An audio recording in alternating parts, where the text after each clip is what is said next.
நண்பர்கள்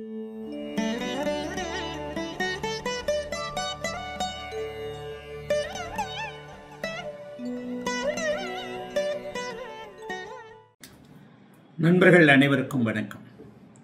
மாணவர்களுக்கு இனிய நல்வாழ்த்துக்கள். எல்லோரும் நன்றாக இருப்பீர்கள். இந்த வார தலைப்பு நீச்சபங்கம் ராஜயோகம் என்பது பற்றினது. பொதுவாகவே நீச்சபங்கம் அப்படின்னாலே நிறைய ஒரு புரிந்து கொள்ளாத தன்மைகள் இங்கே இருக்கின்றன. உண்மையிலே ஜோதிடத்தை நான் நிறைய இடங்கள்ல எப்படி சொல்றேன் அப்படின்னு சொன்னா, ஜோதிடத்தை ஒரு மனிதனாக முழு உருவமாக பார்க்கணும் அப்படிங்கிறத அடிக்கடி சொல்றேன்.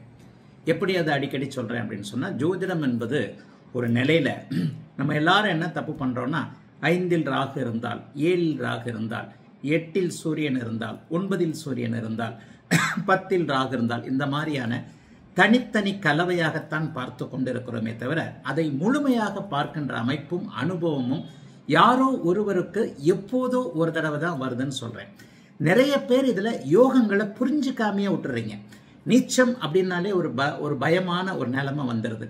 நான் உண்மையை சொன்ன மாதிரி என்னுடைய பிளாக் ஆதித்ய குருஜி blackspot.com என்கின்ற கூகுளில் இருக்கக்கூடிய என்னுடைய பிளாக் ஸ்பாட்ல அதிக முறைகள் படிக்கப்பட்ட கட்டுரையை நான் ஒரு 15 வருடங்களுக்கு முன்பாக எழுதினேன். நீச்சபங்க ராஜயோகம் சில உண்மைகள் அப்படிங்கிற கட்டுரை தான். நான் பார்க்கும்போதே அது 22 லட்சம் 2 மில்லியன் வியூஸை தாண்டி அது போயிருந்தது. கூகுளில் அதிகம் படிக்கப்பட்ட தமிழ் கட்டுரைகள்ல அதுவும் ஒன்று. சரி, இந்த இடத்துல நீச்சத்தை பற்றிய என்ன குழப்பங்கள்? பெரும்பாலும் நம்ம என்ன நினைக்கிறோம் அப்படின்னு சொன்னா, நீச்சம் அப்படின்னாலே சுத்தமா முடிஞ்சு போச்சு, அவ்வளவுதான், கதை கந்தல் அப்படிங்கிற மாதிரி நினைக்கிறோம். நீச்சபங்க ராஜயோகம், நீச்சபங்க ராஜயோகத்திலே நிறைய கிளாரிட்டி இருக்கு. நீச்சபங்கம் வேற, நீச்சபங்க ராஜயோகம் என்பது வேற. அப்ப நீச்சபங்க ராஜயோகம் இருந்தா அது ஒரு மிகப்பெரிய அளவுல நம்மளை கோடீஸ்வரனாக கொண்டு போகும், அப்படி இருக்கும் இப்படி இருக்கும் என்கின்ற மாதிரியும் நினைச்சுக்கிறோம். பல பேருடைய வாழ்க்கையில பாத்தீங்கன்னா நீச்சபங்க ராஜயோகம் பலன் தர்றதே இல்லை. எல்லாருமே கேட்பாங்க, எனக்கு நீச்சபங்க ராஜயோகம் இருக்கேன், எனக்கு வேலை செய்யலேன்னுவாங்க. உண்மையை சொல்ல போனால், ஒரு யோகம் இருந்து அந்த யோகத்தை அனுபவிக்கக்கூடிய தசைகள் தான். புக்திகள்ல யோகம் வேலை செய்யாது. தசாநாதனுக்கு எப்போது அதிகாரம் கிடைக்கிறதோ, முழுமையான அதிகாரம் கிடைக்குதோ, அப்பத்தான் அந்த யோகம் வேலை செய்யும். அப்ப தசாநாதன், நீச்சபங்க ராஜயோகத்தை கொடுக்கக்கூடிய தசாநாதன், அவனுடைய ஆளுமை என்று சொல்லப்படக்கூடிய அவருடைய தசை வரும்போதுதான் அவருக்கு ஒரு மிகப்பெரிய யோகம் வரும். ஆனா நீச்சபங்க ராஜயோகம் அடைந்த கிரகத்தினுடைய காரகத்துவங்கள் வாழ்நாள் முழுக்க செயல்படும். நீச்சபங்க ராஜயோகம் அடைந்த கிரகத்தினுடைய காரகத்துவங்கள் உங்களை ஒட்டியே அது உங்களுக்கு லாபம் தருகின்ற விதமாக நீங்க பிறந்தது முதல் கடைசி வரைக்கும் இருக்கும். நீச்சம் என்பது என்ன? நிறைய வீடியோக்குள்ள சொல்லியிருக்கிறேன். சுக்கரனுடைய நீச்சத்தன்மையை பற்றி, நீச்சபங்கத்தை பற்றி நான் விளக்கிய அந்த கன்னியில் சுக்கரன் என்கின்ற தனி வீடியோ மற்றும் வேறு சில வீடியோக்கள்ல நிறைய வரவேற்பு எனக்கு கிடைச்சது. அதாவது நீச்சபங்க ராஜயோகம் என்கின்ற விஷயத்துல நிறைய கண் திறந்தீங்க அப்படின்னு சொல்லிட்டு. ஒரு கிரகம் நீச்சத்தை அடைந்து விட்டால் அது அப்படியே பலவீனமாகி விடுகிறதா என்றால் நிச்சயமாக இல்லை. 10% அளவிற்கு அது இருக்குதுன்னு அர்த்தம். ஒரு கிரகம் நீச்சம் அடைந்தால் முற்றாக அதனுடைய பலன்கள் கெட்டு நமக்கு கிடைக்காது அப்படின்னு அர்த்தமே இல்லை. உண்மையில கிரகங்கள் அளப்பரிய சக்தி கொண்டவை. ஒரு கிரகம் முழு வலிமையோடு இருந்தால் ஒரு ஊருக்கே பலன் தரக்கூடிய அளவிற்கு, ஒரு 1000 பேருக்கு பலன் தரக்கூடிய அளவிற்கு அதனுடைய காரகத்துவங்களை அள்ளி தெளிக்கும். ஒரு கிரகம் பலவீனமாக இருந்தால் சம்பந்தப்பட்ட ஜாதகருடைய உங்களுக்கு மட்டும் அது பலன் தரக்கூடிய அளவில் இருக்கும். இத குரு உங்களுக்கு நீச்சமாக இருந்தால் உங்களுக்கு மட்டும் தினசரி 1000 ரூபாய் கொடுப்பார் என்பதாகவும், குரு பலமாக உச்சமாக இருக்கும்போது 1000 பேருக்கு நீங்கள் பணம் கொடுக்கக்கூடிய அளவிற்கு நீங்கள் உயர்வானவராக இருப்பீர்கள் என்பதாகவும் புரிஞ்சுக்கலாம். சுக்கிரன் நீச்சமாக இருக்கிறார். உங்களுக்கு தேவையான, உங்களுக்கு சந்ததி விருத்திக்கான மனைவியாக, கணவனாக இருக்கக்கூடிய ஒரு உயிர் உங்களுக்கு ஒரு ஆணோ பெண்ணோ கண்டிப்பாக கிடைப்பார்கள். சுக்கிரன் பாபத்துவமாக இருந்தால் தான் பெண்கள் கிடைக்க மாட்டார்கள், ஆண்கள் கிடைக்க மாட்டார்கள், தாம்பத்தியத்தில் குறைவு ஏற்படும். சுக்கிரன் பலவீனமாக நீச்சமாக இருக்கின்ற நிலைமையில கூட ஒரு பெண் ஒரு ஆண் ஒருவருக்கு கிடைப்பார். ஆகவே சுக்கிரன் நீச்சமாக ஒரு பாபத்துவமின்றி இருப்பவர்கள் ஒழுக்கமானவர்களாக இருப்பார்கள். அவர்களுக்கு ஒன்றே போதும் என்கின்ற நிலைமையில் இருப்பாங்க. ஆனா சுக்கிரன் உச்சமான ஒருவருக்கு 1000 பெண்கள், 1000 அதுக்காக 1000 ஆண்கள்னு கூட கொண்டு வந்துட வேண்டாம்.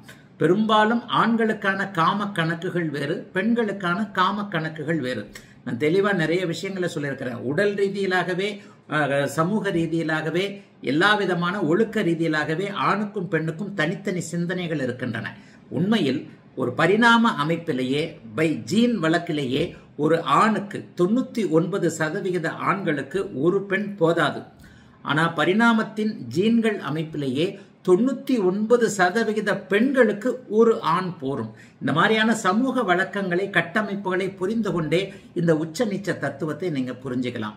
இந்த கட்டுரை என்ன அப்படின்னு சொன்னா, நீச்சபங்க ராஜயோகம் என்பது எப்படி செயல்படும், நீச்சபங்கம் அடைந்த கிரகத்தினுடைய காரகத்துவங்கள் உங்களுக்கு வாழ்நாள் முழுக்க செயல்படும்.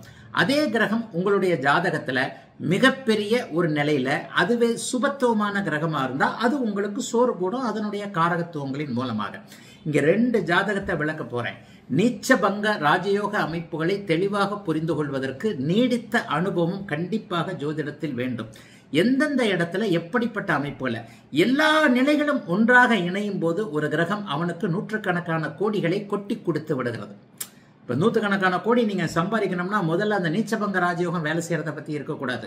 அந்த நூற்றுக்கணக்கான கோடிகளை சம்பாதிப்பதற்கு தகுதியாக உங்களுக்கு லக்னாதிபதி இருக்குதான்றதை பார்த்துக்கணும். லக்னத்திலேயே 12 அத்தனை அமைப்புகளும் உங்களுடைய ஒட்டுமொத்த முழு ஜாதகமும் உங்களுடைய லக்னத்திற்குள் அடக்கம். லக்னத்தினுடைய எக்ஸ்பேண்ட் பண்ணப்பட்ட, விரிவாக்கம் செய்யப்பட்ட அமைப்பு தான் மற்ற 12 பாவங்கள் ஜாதகம். ஒரு ராசி கட்டத்தினுடைய அத்தனை உள்ளமைப்பும் லக்னத்திற்குள் அடங்கி விடுகிறது. லக்னத்துல தான் நீங்க ஏழையா இருக்க பிறந்தவரா, பிச்சைக்காரரா இருக்க பிறந்தவரா, நீங்கள் அனுபவிக்க பிறந்தவரா, நீங்கள் என்னவாக இருக்க பிறந்தவர் என்பது லக்னத்திற்கு உள்ளே தான் தீர்மானிக்கப்பட்டு பொதிந்து வைக்கப்பட்டிருக்கிறது. அப்ப அந்த லக்னம் தகுதியானதாக இருக்கிறதா என்பதை பார்த்து விட்டு தான் நீங்க மற்ற பாவகங்கள் எப்படி செயல்பட போகின்றன அப்படின்றதுல நீங்க வரணும். உண்மையை சொல்லப்போனா ஒருவர், நான் ஏற்கனவே ஒரு கட்டுரையில் எழுதின மாதிரி ஒரு காவல்துறையில ஒரு உதாரணத்தை எழுதினேன். இவர் கான்ஸ்டபிளாக இருந்து எஸ்ஐயா ரிட்டையர்ட் ஆவாரா, எஸ்ஐயா சேர்ந்து டிஎஸ்பியா ரிட்டையர்ட் ஆவாரா, சேரும் போதே ஐபிஎஸ் மாதிரி குரூப் 1 மாதிரி டிஎஸ்பியாக சேர்ந்து டிஜிபி வரைக்கும் போய் ரிட்டையர்ட் ஆவாரா என்பது லக்னத்தின் தன்மையை பொறுத்தது.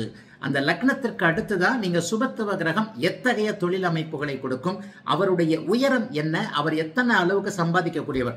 ஒரு கிரகம் பெரிய அளவுல நீச்சபங்க ராஜயோகத்தில் இருக்குதுங்க, அந்த கிரகத்துடைய தசையும் வருதுங்க, ஆனா லக்னாதிபதி கெட்டு போயிருக்கிறாருங்க. அப்ப அந்த நீச்சபங்க ராஜயோகம் என்ன பண்ணும்? ஒன்னும் செய்யாது. நீச்சபங்க ராஜயோகம் என்பது என்ன இருக்கும்?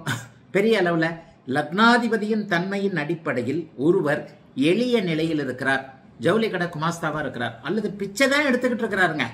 பிச்சை எடுக்கிறவருக்கு நீச்சபங்க ராஜயோகம் இருக்குதுன்னு வச்சுக்குவோம். ஒரு உதாரணத்துக்கு நீங்களுக்கு புரியணுன்றதுக்காக சொல்றேன். ஒருவர் கோவில் வாசலில் உஞ்சவிருத்தி என்று சொல்லப்படக்கூடிய பிச்சை எடுத்துக் கொண்டிருக்கிறார். அவருக்கு நீச்சபங்க ராஜயோகம் இருக்கிறது. நீச்சபங்க ராஜயோகம் இருக்கிறது, நீச்சபங்க ராஜயோக தசை நடக்கிறது. அப்ப லக்னத்தின் அடிப்படையில் முடிவான அவருடைய அந்த அமைப்பு அவரை அந்த பிச்சை எடுக்கிறவங்களையும் கஷ்டப்படாம பிச்சை எடுக்கிறவரா இருக்க வைக்கும். அந்த நீச்சபங்க ராஜயோகம் பிச்சை எடுக்கிறது தான் அவரோட வேலை. ஆனா அந்த நீச்சபங்க ராஜயோகத்தினுடைய தசாபுக்தி அமைப்புகள், அந்த அமைப்புகள் வரும்போது அவருக்கு பிச்சையிலும் கஷ்டப்படாம இருக்கிற இடத்துல இருந்து தேடி வந்து 4 பேர் 100 ரூபா போட்டு போவாங்க. ஒரு கோடீஸ்வரர் இருக்கிறார், பிறக்கும் போதே கோடீஸ்வர தன்மை கொண்டதாக இருக்கிறார். அப்ப அந்த பிறக்கும் போது கோடீஸ்வர தன்மையாக கொண்டிருக்கிறவர் சரியான தசாபுக்திகள் அப்படியே வழியாக வருமாயின், ஐயா நீங்க சில பேரை சொல்றீங்க பாதி வரைக்கும் கஷ்டப்பட்டு மீதி வரைக்கும் கோடீஸ்வரங்களா இருக்கிறாங்களே, பிறக்கும் போது ஏழையா பிறந்து 40 வயதுக்கு பிறகு கோடீஸ்வரா வர்றாங்களே, தசாபுக்தி அடுக்குகள். அப்போதும் லக்னம் சுபத்துவமா இருக்கணும். அந்த லக்ன சுபத்துவத்தை இயக்கக்கூடிய தசாபுக்தி அமைப்புகள், யோக தசாபுக்தி அமைப்புகள் வரணும். ஜோசியம் அப்படியே தலை சுத்தம். ஆனா உத்து கேட்கும் போது, நான் விளக்கும் போது கொஞ்சம் லேசா புரியுற மாதிரி இருந்தாலும் திரும்ப திரும்ப கேட்கும் போது உங்களுக்கு புரியும். அப்போ ஒருவர் கோடீஸ்வரராக இருக்கக்கூடிய தகுதி படைத்தவராக இருக்கிறார், பிறக்கும் போதே கோடீஸ்வரராக இருக்கிறார். அவருக்கு சரியான கேந்திர கோண அமைப்புகள்ல அந்த நீச்சபங்க ராஜயோக தசை அமைப்புகள் வந்தா தான் இருக்கும் நிலையை விட இன்னும் உயர்வானவராக, அதிகம் சம்பாதிக்கக்கூடியவராக, அதிக அதிகாரம் கொண்டவராக மாறுவார் அப்படிங்கறதாங்க உண்மை. நீச்சபங்க ராஜயோகத்தை பற்றி ஒரு புதுவிதமான கருத்தை சொன்னவன் நான். இந்த கருத்தெல்லாம் மூல நூல்கள்ல கூட கிடையாதுங்க. என்னுடைய 50 ஆண்டுகளுக்கும் மேலான ஒரு அனுபவத்தின் அடிப்படையில் 50 ஆண்டுகளாக படித்துக் கொண்டிருக்கிறேன். 40 ஆண்டுகளாக பலன் சொல்லிக் கொண்டிருக்கிறேன். என்னுடைய 20 வயதுகள்ல இருந்தே நான் பலன் சொல்ற ஆளு. அப்ப 40 ஆண்டுகாலமாக நான் பலன் சொல்லிக் கொண்டிருக்கின்ற ஒரு அமைப்பின் அடிப்படையில ஏராளமான லட்சக்கணக்கான ஜாதகங்களை பார்த்திருப்பவன் என்பதன் அடிப்படையில நீச்சபங்க ராஜயோக கட்டுரையில ஒரு தெளிவான ஒன்றை சொன்னேன். என்ன சொன்னேன்னா, உண்மையிலே ஒரு கிரகத்தினுடைய பலம் என்பது 100 மார்க்கு தான். ஆனா அந்த நீச்சபங்க ராஜயோகம் என்பது முரண்பாட அமைப்புல ஒரு நல்லவைகளை செய்யக்கூடியதாக இருக்கிறது. உண்மையில் சரியான நீச்சபங்க ராஜயோகத்தை ஒரு கிரகம் அடைந்திருந்தால் அது உச்சத்தை விட 100 மார்க்கை விட மேலானதாக 120 மார்க் என்கின்ற அடையவே முடியாத ஒரு நிலையை அடையும். இதுதாங்க உண்மைன்னு சொன்னேன். அதை ஏராளமான ஜாதகங்களையே நான் நிரூபிச்சிருக்கிறேன். ஆக நீச்சபங்க ராஜயோகம் என்பது ஒரு கிரகம் தன்னை மிகப்பெரிய அளவில் அந்த கிரகத்தினுடைய காரகத்துவங்களை ஒருவர் மிகப்பெரிய அளவில் பெறக்கூடிய ஒரு தன்மை. ஆனால் அந்த அமைப்பிற்கு லக்னம், லக்னாதிபதி மற்றும் யோக தசை அமைப்போல் ஒத்துவர வேண்டும். நீச்சபங்க ராஜயோகம் இருப்பதனாலேயே ஒருவர் அந்த கிரகத்தினுடைய ராஜயோக தன்மையை அடைந்து விட மாட்டார். அதற்கும் இந்த அமைப்புகள்லாம் சேர்த்து வைக்கணும் அப்படின்றத தெல்ல தெளிவாக மாணவர்கள் கண்டிப்பாக புரிந்து கொள்ள வேண்டும். இப்போது திரையில ஒரு ஜாதகம் வருகிறது. 2 ஜாதகம் போடுறேன். அதுல ஒண்ணு நேத்து பிரீமியம் வீடியோல அதை விளக்கி இருக்கிறேன். அந்த பொது வீடியோல லேசா கோடு காட்டுறேன். இப்போது திரையில் ஒரு ஜாதகம் வந்து விட்டது. நீச்சபங்க ராஜயோகத்திற்கு எடுத்துக்காட்டாக இருக்கக்கூடிய ஜாதகம் பாருங்க. 8/5/1998 மத்தியானம் 2:05 மத்தியானம் பிறந்திருக்கிறாரு. கோயம்புத்தூர்ல பிறந்திருக்கிறார். ஜாதகத்தை பாருங்க. சிம்ம லக்னம், லக்னத்தில் ராகு, 2இல் சந்திரன், 7இல் குரு கேது, 8இல் புதன் சுக்கிரன், 9இல் சூரியன் செவ்வாய் சனி. பிறக்கும் போது சந்திர தசையில 3 வருடம் 11 மாதம் 3 நாட்கள் மீதம் இருந்த நிலையில இந்த ஜாதகருக்கு இப்போது ராகு தசையில சந்திர புக்தி நடந்துகிட்டு இருக்கு. அடுத்த மார்ச் வரைக்கும் ராகு தசையில சந்திர புக்தி நடக்கும். அப்புறம் செவ்வாய் புக்தி 2027 இருந்து குரு தசை ஆரம்பிக்கும். இப்ப இந்த ராகு தசையை கூட நீங்க சூரிய தசையத்தான் கணக்கெடுத்துக்கணும். அவயோக தசைகள் எது, யோக தசைகள் எது என்பதுல மிக தெளிவாக மாணவர்கள் இருக்கணும். இதுக்கு ஏகப்பட்ட இது போட்டிருக்கிறேன், இதுக்கு வீடியோக்கள் போட்டிருக்கிறேன். திரும்ப திரும்ப ஒரு விஷயத்த சொல்லிக்கிட்டு இருக்கிறதுல பிரயோஜனம் இல்லை. இங்க பாருங்க, 2 கிரகம் நீச்சமாக இருக்கிறது. அதாவது புதனும் நீச்சமாக இருக்கிறார், சனியும் நீச்சமாக இருக்கிறார். நீச்ச பங்கம் என்பது என்ன? ஒரு கிரகம் தான் நின்ற வீட்டின் அதிபதியோடு தொடர்பு கொண்டிருப்பது. அதாவது வீடு கொடுத்தவன் ஆட்சி, உச்சம் போன்றவைகளை அடைந்திருப்பது நீச்சபங்க ராஜயோகம். ஆனால் நேரடியாக உச்சனுடைய பார்வை, உச்சனுடைய இணைவு போன்றவைகளை அடைந்திருப்பது நீச்சபங்க ராஜயோகம். ஒரு 10-15 விதிகள் இருக்குது. அந்த கட்டுரையிலே போய் பாருங்க, நிறைய அதை சொல்லியிருப்பேன்.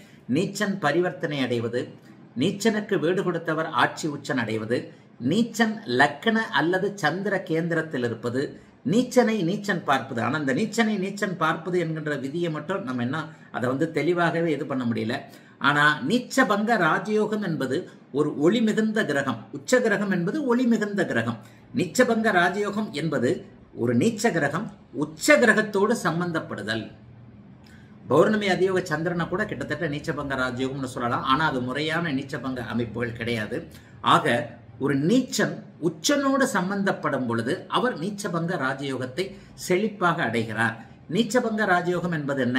அந்த கிரகத்தினுடைய காரகத்துவங்களும் ஆதிபத்தியங்களும் அதனுடைய தசையில் அவருக்கு வளமாக கிடைப்பது. அவருடைய தசை நடக்கவில்லை என்றால் அவருடைய அந்த நீச்சனுடைய காரகத்துவங்கள் முழுமையாக அவரை ஆக்கிரமித்து இருப்பது. அந்த காரகத்துவங்களின் மூலமாக அவர் நன்மையை அடைவது. உதாரணமாக என்னுடைய ஜாதகத்தை போட்டு வெறுப்பேற்றி இருக்கிறேன். ஆக என்னுடைய ஜாதகத்துல கூட எனக்கு புதன் நீச்சபங்க ராஜயோகம் என்று சொல்லப்படக்கூடிய சந்திர கேந்திரத்தில் புதன் நீச்சனாகி சுக்கிரனோடு இணைந்திருக்கிறார், பரிவர்த்தனையும் அடைந்திருக்கிறார். அந்த வீடு கொடுத்த சுக்கிரன் குரு பரிவர்த்தனை அடைந்திருக்கிறார்கள். அந்த அமைப்பின் அடிப்படையில நான் புதனுடைய காரகத்துவமான ஜோதிடத்தை வாழ்நாள் முழுக்க இந்த காரக நன்மைகள்ல நான் இருக்கிறேன். இப்ப இந்த திரையில தெரிகிற ஜாதகத்தை பாருங்க. இவருக்கும் புதன் நீச்ச பங்கம் தாங்க, சனியும் நீச்ச பங்கங்க. சனி எப்படி நீச்ச பங்கம்? சனி உச்சனோடு இருக்கிறார், ஆட்சி பெற்றவனோடு இருக்கிறார். இந்த இடத்துல சனி நீச்சனாகி உச்சனோடும் ஆட்சி பெற்றவனோடும் இருப்பது இந்த இடத்துல வலிமையான நீச்சபங்க ராஜயோகம். இந்த வலிமையான நீச்சபங்க ராஜயோகத்துல சனியும் இருக்கிறார், புதனும் இருக்கிறார். ஜாதகத்துல பாருங்க, புதனும் நீச்சனாக இருக்கிறார், ஆனா உச்ச சுக்கிரனோடு இருக்கிறார். அதே நேரத்துல இந்த ஒரு ஜாதகத்தில் எந்த கிரகம் அதிக சுபத்துவத்தை அடைந்திருக்கிறதோ அந்த கிரகத்தின் எண்ணங்களும் தொழில்களும் அமையும். என்னுடைய சுபத்துவ பாவத்துவ சுற்றுமோடு கோட்பாட்டுடைய மிக முக்கியமான விதி, யாராலும் மறுக்க முடியாத விதி. இன்னும் 1000 வருஷம் ஆனாலும் என்னை ஜோதிடத்தில் நிலைநிறுத்தக்கூடிய விதி அப்படிங்கறத இதை நான் அடிக்கடி சொல்றேன். இந்த விதி சுபத்துவ கோட்பாட்டுல எந்த அமைப்புலையும் நீங்க செக் பண்ணி பாத்தீங்கன்னா கரெக்டா இருக்கும். சரி, அவயோக திசைகள் வரும்போது இது மாறும். 2ஆம் நிலை சுபத்துவத்துடைய தொழில் அமையும்ன்றதை அடிக்கடி சொல்றேன். இங்க பாருங்க, முதல் நிலை சுபத்துவம் என்பது என்ன? பௌர்ணமிக்கு பக்கத்துல இந்த சந்திரன் அஸ்த நட்சத்திரத்தில் இருக்கிறார். அடுத்த நாள் சித்திரை நட்சத்திரத்துல அப்படியே சித்ரா பௌர்ணமியாக ஆகக்கூடிய பௌர்ணமிக்கு பக்கத்தில் இருக்கக்கூடிய சந்திரனுடைய ஒளி மிகுந்த பார்வை அங்கே புதனுக்கு ஏற்படுகிறது. ஆக புதன் 2 வழிகளில் சுபத்துவத்தை அடைகிறார். எப்படி அடைகிறார்? உச்ச சுக்கிரன் அவரோடு சேர்ந்திருக்கிறார். இந்த உச்ச சுக்கிரன் அவருக்கு 16 டிகிரியில் சேர்ந்திருக்க 9 டிகிரிக்குள்ள சந்திரனுடைய பார்வையும் இருக்கிறதுனால இவர் தான் முதல் நிலை சுபத்துவம். இந்த ஜாதகரை நான் எடுத்த உடனே கேட்டேன், சிஏ படிக்கிறீங்களான்னு கேட்டேன். ஆமாங்க, ஜாதகம் 1 வாரத்துக்கு முன்னாடி வந்தது. சிஏ படிச்சுக்கிட்டு இருக்கிறீங்களா அப்படின்னு கேட்டேன். ஒன்றும் இல்லைங்க, இது ஒரு மாயமோ மந்திர வித்தையோ கிடையாதுங்க. இப்போ மிதுனத்தோடு சம்பந்தப்பட்டார்னா ஞானம் சார்ந்த துறை, இது அந்த புதன் சம்பந்தப்பட்டார்னா மிதுனத்தோடு எனக்கு சம்பந்தப்பட்டிருக்கிறார். நான் மிதுன லக்னமாக இருக்கிறேன், அதனால எனக்கு ஞானம் கலந்த ஜோதிடத்துறை வந்துருச்சு. இந்த தம்பிக்கு கன்னியோடு சம்பந்தப்பட்டிருக்கிறார். கன்னி ராசி, கன்னி தான் கூடுதல் சுபத்துவமா இருக்கிறது. கன்னி கூடுதல் சுபத்துவமா இருக்கும்போது கன்னியுடைய வானவியல், கணக்கு வழக்கு, அக்கௌண்ட், கம்ப்யூட்டரு, இந்த கணக்கு வழக்கு கம்ப்யூட்டர்ல டாப் நிலையாக இருக்கக்கூடியது சிஏ தான். நீங்க ஒரு ஐடில வேலை செய்யறவங்கன்னு சொல்றதை விட ஆடிட்டரா இருக்கிறீங்க அப்படின்னு சொல்றது ஒரு கௌரவம் இல்லையா? அந்த எளிய விதிகளை பொருத்தி பார்த்தாலே டக்குன்னு கேட்டலாம், நீங்க இதை படிக்கிறீங்களா அப்படின்னு கேட்டலாம். அந்த அமைப்புல இந்த ஜாதகர் ஆன்லைன் அப்பாயின்மெண்ட்ல வந்த உடனே சிஏ படிக்கிறீங்களான்னு கேட்டேன். ஆமாங்கய்யா, சிஏ படிச்சுக்கிட்டு இருக்கிறேன். பாஸ் பண்ணுவேனா அப்படின்றதுக்கு தாங்க வந்திருக்கிறேன். ஏற்கனவே ஒரு 2 தடவை ஃபெயில் ஆயிருக்கிறேன் அப்படின்னு சொன்னாரு. ஐயா, குருதசை உங்களுக்கு 2027 ஆரம்பிக்குது. குருதசை உங்களுக்கு யோக தசை. இப்ப ராகுதசையும் யோக தசை தான். ஆனா இப்போது நடந்து கொண்டிருக்கக்கூடிய சூரிய சந்திர செவ்வாய் புக்திகள் உங்களுக்கு ராகுதசை, ஏன்னா ஃபைனல் மட்டும்தான் அவர் என்ன எழுதல, மற்றதெல்லாம் எழுதிட்டேன்னு சொன்னாரு. ராகுதசையில சூரிய சந்திர செவ்வாய் புக்திகள் எப்போதே மாறுபாடான பலன்களை தரும். அதுலயும் ராகு இங்க பாருங்க, சூரியனுக்கு 8 இருக்கிறார், 6 8 சஷ்டாஷ்டகமாக இருக்கிறது. சந்திரனும் அப்படித்தான் இருக்கிறாரு, செவ்வாயும் சஷ்டாஷ்டகமாக, அதாவது ஒரு நிலையில சந்திரனுக்கு சஷ்டாஷ்டகமாக, தசாநாதனுக்கு அவர் பாக்கி அமைப்புல இருக்கிறாரு. ஆனா எப்பவுமே ராகுதசையில சூரிய சந்திர செவ்வாய் புக்திகள் சரியாக இருக்காது. அதன் அடிப்படையில் நீங்க ராகுதசை கடைசி புக்தி வரைக்கும் பொறுத்திருக்கணும். 2027 பிற்பகுதியில நீங்க சிஏ பாஸ் பண்ணி ஆடிட்டர் ஆயிடுவீங்க அப்படின்னு சொல்லிட்டேன். ஆக இந்த இடத்துல என்ன நடக்குது அப்படின்னு பாத்தீங்கன்னா, வாழ்நாள் முழுக்க புதனுடைய காரகத்துவமான ஆடிட்டிங் துறைகள்ல இவர் ஜாதகம் யோக ஜாதகம்ன்றதுனால இருப்பார். இங்கே பாருங்க, லக்னாதிபதி உச்சம், சனிக்கும் செவ்வாய்க்கும் பாப அதியோகம் இருக்கிறது. சனிக்கும் செவ்வாய்க்கும் பாப அதியோகம். இந்த எல்லா கிரகங்களும், சூரியனுக்கு மட்டும் அதியோகம் கிடையாது. இங்க எல்லா கிரகங்களும் பாத்தீங்கன்னா சூரியனுக்கும் கிடையாது, ராகு கேதுக்களுக்கும் கிடையாது. குருவும் அதியோகத்தில் இருக்கிறார், புதனும் சுக்கிரனும் அதியோகத்தில் இருக்கிறார், செவ்வாயும் சனியும் பாப அதியோகத்தில் இருக்கிறார்கள். நடக்கக்கூடிய ராகு தசையே இவருக்கு சூரிய தசை தான். சூரியனுடைய வீட்டில் தானே இருக்கிறார், இருக்கும் வீட்டின் அதிபதியை போல தானே செயல்படுவார். குருபார்த்த அமைப்பு என்பதால் இந்த இடத்துல அவருக்கு சூரிய தசையாகவே ராகுதசை பலன் தந்து கொண்டிருக்கின்ற அமைப்பில் நேரடியான குருதசை 27ஆம் ஆண்டிலிருந்து வரப்போகின்ற காரணத்தினாலும் 35 வருடங்கள் சனி தசை கூட பெரிய கஷ்ட நஷ்டங்களை கொடுத்துறாரு. அந்த பாப அதியோகம் இருக்கின்ற அமைப்பினாலையும் ஆதிபத்திய ரீதியாக அவர் நீச்சபங்க ராஜயோகத்தை பெற்றிருக்கிறதுனாலையும் அடுத்தடுத்து வரக்கூடிய தசா அமைப்புகள் நன்றாக இருக்கின்ற காரணத்தினால் இவர் ஆடிட்டிங் துறையில் புதனுடைய முதல் நிலை சுபத்துவ அமைப்பின் அடிப்படையில் புதன் நீச்சபங்க ராஜயோக பங்கமின்றி இருக்கணும். 8ல் மறைஞ்சிருக்கிறார். அது ஒண்ணுதாங்க சின்ன விஷயம், மறையக்கூடாதுங்க. அப்ப கூட 8ல் மறையக்கூடாது. எல்லாருக்கும் எல்லா விதமான முழுமையான அமைப்புகளும் கிடைத்து விடுவதில்லை. 8ல் மறைந்திருந்தாலும் கூட அவர் அங்கே சுபத்துவம் ஒரு விதி விலக்கு என்பதன் அடிப்படையில், ஒருவேளை இங்கே இவர் 8ல் மறையாம கேந்திர குணங்கள் இருந்தார்னு வைங்க, இவர் ஆடிட்டிங் துறையிலேயே இன்னும் கொஞ்சம் பெரிய லெவல்ல இருப்பார். அதாவது அந்த கணக்கீடுகளை, எல்லா ஆடிட்டர்களும் பெரிய ஆடிட்டர் கிடையாது. ஒருத்தர் கோடிக்கணக்கில் சம்பாதிக்கிற ஆடிட்டர் இருக்கிறார், இந்தியாவிலேயே பெரிய ஆடிட்டர் ஒருத்தர் இருக்கிறார், தமிழ்நாட்டிலேயே பெரிய ஆடிட்டர் ஒருத்தர் இருக்கிறார். இந்த மாதிரியாக இவரும் ஆடிட்டராக இருப்பார். ஆனால் 8ல் மறைந்த காரணத்தின் அடிப்படையில் ஒரு குறுகிய வட்டத்திற்குள் இருப்பார் என்கின்ற அந்த பிளஸ் மைனஸ் எவ்வளவு உயரம் என்பதை அப்படியே புரிந்து கொண்டாலே ஒரு ஜாதகத்தினுடைய நீச்சபங்க ராஜயோகம் என்பது எப்படி செயல்படும்ன்றதை தெல்ல தெளிவாக அப்படியே உணர்ந்துடலாங்க. நீச்சபங்க ராஜயோகத்திற்கு 2 கிரகங்களும் நீச்சபங்கமா இருக்கிறதுனால இந்த ஜாதகத்தை நான் தேர்ந்தெடுத்தேன். பாருங்க, சனி சூரியனால் நீச்சபங்கம், செவ்வாயால் நீச்சபங்கம், சூரியனால் நீச்சபங்க ராஜயோகம். ஆட்சி பெற்ற கிரகத்தோடு இணைவது நீச்சபங்கம் மட்டுமே. உச்சனோடு இணைவது என்பது நீச்சபங்க ராஜயோகம். ஆனால் அந்த கிரகம் சுபத்துவமாக இருந்தால் அது முழுமையாக பணம் கொட்டக்கூடிய ஒரு அமைப்பாக அந்த துறையை அப்படியே கொண்டு வந்து சுபத்துவமாக இருந்தால் செய்யுங்க. ஆக நம்முடைய ஆதிபத்தியம், காரகத்துவம் இவைகளை சுபத்துவ பாபத்துவ அமைப்புகளோடு இணைத்து தசாபக்திகளோடு பொருத்தி பார்க்கும் பொழுது எப்படி பட்டென்று ஒரு ஜாதகரை வந்த உடனேயே நீங்க இது படிக்கிறீங்களா, நீங்க இந்த வேலையில் இருக்கிறீங்களான்னு சொல்ல முடிகிறது என்பதற்கு உதாரணமான ஒரு நல்ல ஜாதகம் இந்த ஜாதகம்.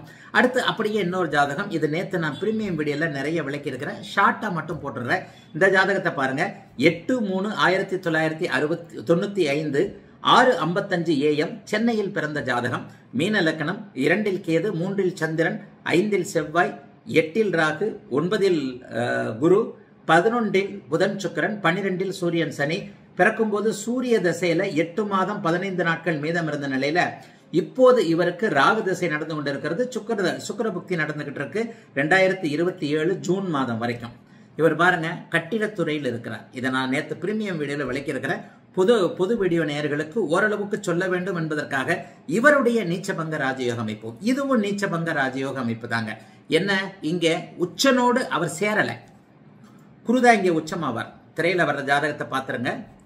இவர் கட்டிடத்துறையில் இருக்கிறார். இங்கே வேறு விதமான நீச்சபங்க ராஜயோகம் இருக்கிறது. உச்சனோடு அவர் இணையவில்லை என்றாலும் கூட உச்சனுடைய வீட்டில் இருக்கிறார். அவருக்கு வீடு கொடுத்த செவ்வாய்க்கு வீடு கொடுத்த நீச்சனுக்கு வீடு கொடுத்த சந்திரன் உச்சம். ஆக இந்த இடத்துல செவ்வாயை பாருங்க, 3 சுபர்களின் மூலமாக கடுமையான ஒரு சுபத்துவ தன்மையில் இருக்கிறார். 3 சுபர்கள், புதனும் பார்க்கிறார், சுக்கிரனும் பார்க்கிறார், வளர்பிறை சந்திரனுடைய வீட்டில் இருக்கிறார், குருவில் பார்க்கிறார். அப்படி பார்த்தா 4 சுபர்களோடும் செவ்வாய் தொடர்பு கொண்டிருக்கிறார். இவரும் ஒரு 1.5 வருஷத்துக்கு முன்னாடி ஜாதகம் பார்த்தார். 1.5 வருஷத்துக்கு முன்னாடி ஜாதகம் பார்த்ததை அவரே சொல்றார். ஐயா, 100கணக்கான கோடிகளை கட்டிடத்துறையில சம்பாதிப்பீங்கன்னு. குருஜி, இதை நீங்க 1.5 வருஷத்துக்கு முன்னாடியே சொன்னீங்க. நான் ராகு திசையில இதுவரைக்குமே 50 கோடி ரூபாய்க்கு சம்பாரிச்சிட்டேன் அப்படின்னு சொல்றார். குரு திசையில பெரிய அளவில் இருப்பார். இந்தியாவில், அதாவது நான் எடுத்தடுப்புலேயே காசா கிராண்ட் மாதிரி அப்படின்னு சொன்னேன். ஐயா, நான் இந்தியாவில் ஒரு வளரும் பில்டர். என்னுடைய நீங்க சொன்ன குருதசையில இந்தியாவின் முன்னணி 5 கட்டிட நிறுவனங்கள்ல ஒருவராக நான் இருப்பேன் என்று நம்பிக்கை இருக்குது. நீங்க 1.5 வருஷத்துக்கு முன்னாடி இந்த பலனை சொன்னீங்க. இன்னைக்கு நான் வேற விஷயமா கேட்கிறேன். நீங்க சொன்ன மாதிரியே இப்ப நான் ஒரு 50 கோடி ரூபாய் வரைக்கும் ராகு திசையில சம்பாரிச்சிட்டேங்கன்னு சொல்றாரு. இன்னும் ஒரு 4-5 வருஷத்துல அவருக்கு குருதசை ஆரம்பிக்க போகுது.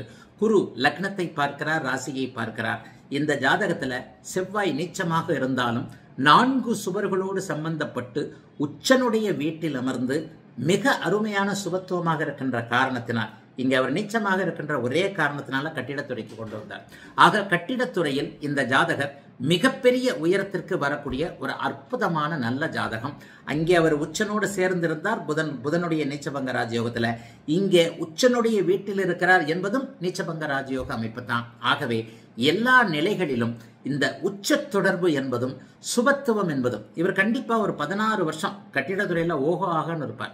இந்த 16 வருஷத்துல இந்த ஜாதகர் 100கணக்கான கோடிகளை சம்பாதிக்கக்கூடிய அதி அற்புதமான ஒரு நல்ல உன்னத ஜாதகம். செவ்வாய் எந்த இடத்துலையுமே பங்கப்படலை பாருங்க. ராகுவோடு சேரல, அவருக்கு பிடிக்காத சனியின் பார்வை, சனியின் தொடர்பு போன்றவைகள் கிடைக்கவே இல்லை. அஸ்தமனம் அடையவில்லை, கிரகண தோஷம் அடையவில்லை. பகை வீட்டில் நீச்ச வீட்டில் இருந்தாலும் கூட 3 சுபர்களாலும் உச்சனுடைய தொடர்பால் நீச்ச பங்கத்தை அடைந்திருக்கக்கூடிய இந்த அமைப்பு இவருக்கு தசா அமைப்புகள் ஒத்துழைப்பு கொடுக்கக்கூடிய காரணத்தினால் மிகப்பெரிய ராசி லக்னத்தை தொடர்பு கொண்ட 9ஆம் வீட்டில் இருக்கக்கூடிய குருதசை வரக்கூடிய காரணத்தினால் 2, 9, 11 என்கின்ற பணத்தை பார்க்கக்கூடிய கனெக்ட் வரக்கூடிய காரணத்தினால இவர் உண்மையிலேயே குருதசையில 100கணக்கான கோடிகளை கட்டிடத்துறையில சம்பாதிச்சிருப்பார். அதற்கு ஆதாரமாக இப்பவே நான் 50 கோடிக்கு மேல சம்பாதிச்சிட்டேங்க ராகு திசையில அப்படின்னு சொல்றாரு. ஆகவே அன்பு மாணவர்களே, நீச்சபங்க ராஜயோகம் என்பது எப்பொழுது பணம் தரும், எப்போது தகுதி போன்ற பணத்தை மட்டும்தான் நீச்சபங்க ராஜயோகம் இல்ல. சூரியன் நீச்சபங்க ராஜயோகம் இருந்தா பணக்காரர் கிடையாது, அதிகாரம் உள்ளவர். அந்தந்த கிரகங்களுடைய அமைப்பை பத்தி புரிஞ்சுக்கணும். சூரியன் உண்மையிலே நீச்சபங்க ராஜயோகமா இருக்கிறாரு. பெரிய அளவுல ராஜாவாக, எம்எல்ஏவாக, மந்திரியாக நேர்மையான ஆளா இருந்தா அதிகாரத்தை மட்டும் வச்சிருந்து பணத்தை கொடுக்காம ஒரு நேர்மையான ஒரு அதிகாரியா கூட, ஐஏஎஸ் ஆபீசரா கூட, பெரிய பெரிய மந்திரியா கூட இருப்பார். எல்லா மந்திரிகளும் எல்லா அதிகாரம் உள்ளவர்களும் கரப்டட்னு சொல்லவே கூடாது. மனசாட்சிக்கு பயந்த நல்ல அதிகாரிகளும் நல்ல அமைச்சர்கள், மந்திரிகளும், எம்எல்ஏக்களும் இருக்கத்தான் செய்யறாங்க.